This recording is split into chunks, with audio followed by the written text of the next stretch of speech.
رمضان شهر الرحمن نتلو فيه القرآن.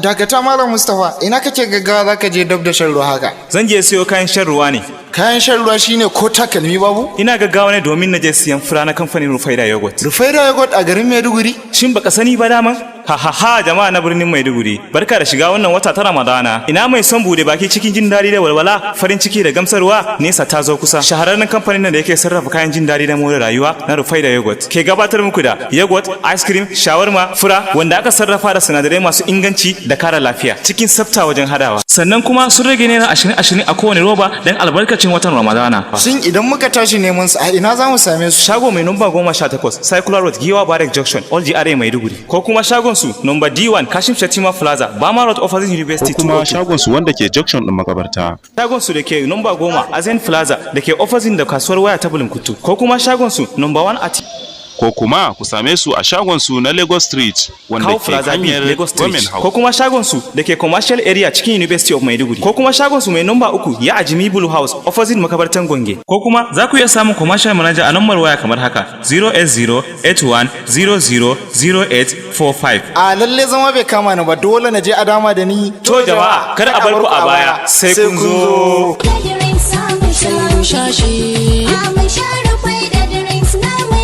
Sha yara